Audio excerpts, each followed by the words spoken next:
Cows on an idyllic farm, modern art in a natural setting, woodworking at the family farm. It checks a lot of our boxes, but how did we get here? Ideas and inspirations for Chronicle stories come from all over, sometimes from the most unusual places. Like a cable company screensaver that looked both beautiful and strikingly familiar. Location, Reading, Vermont, and familiar from Forrest Gump. Jenny Farm, where Forrest ran, is said to be the most photographed farm in New England, but it is just one of Reading's treasures. The extended Duffy family has been living and working in Reading for generations after putting down roots in the late 1700s as landowners and subsistence farmers.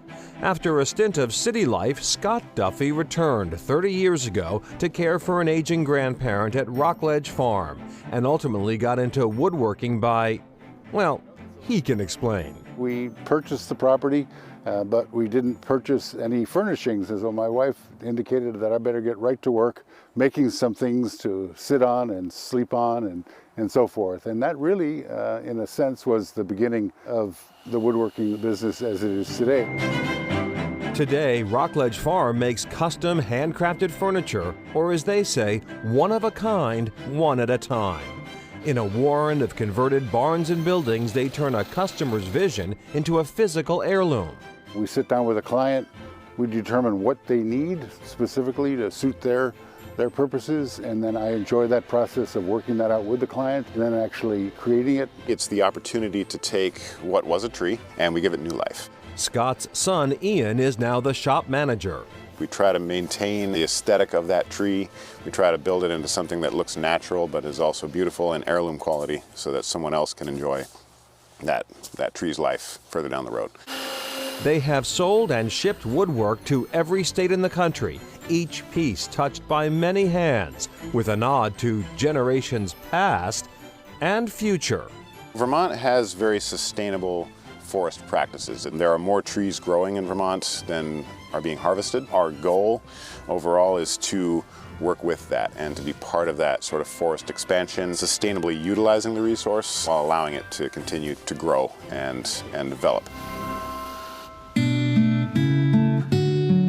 Growing and developing is the goal at nearby Brook Farm as well, although the natural resource they invest in is children.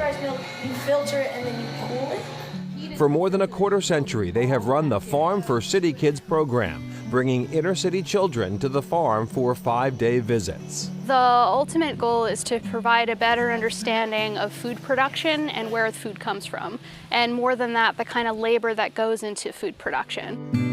Frankie Buckley is head cheesemaker at Brook Farm, which has won numerous awards for its Alpine-style cheeses.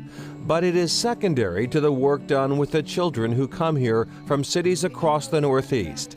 This group is from Montclair, New Jersey, 250 miles and a world away. In Montclair, at least at our school, you don't have to wake up at 6:30 in the morning when it's 30 degrees outside to go do chores in the calf barn, dairy barn. So it's much harder and much more energy and time consuming.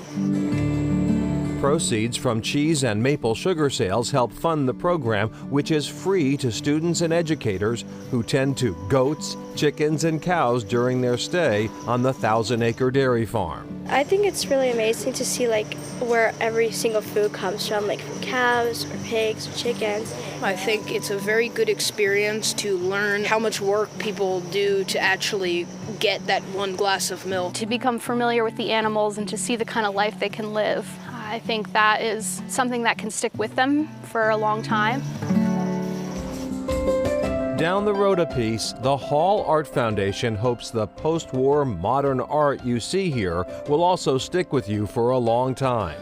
Drawn from the collection of hedge fund manager Andrew Hall and his wife Christine, the artwork populates converted dairy barn buildings and also dots the surrounding 400-acre landscape.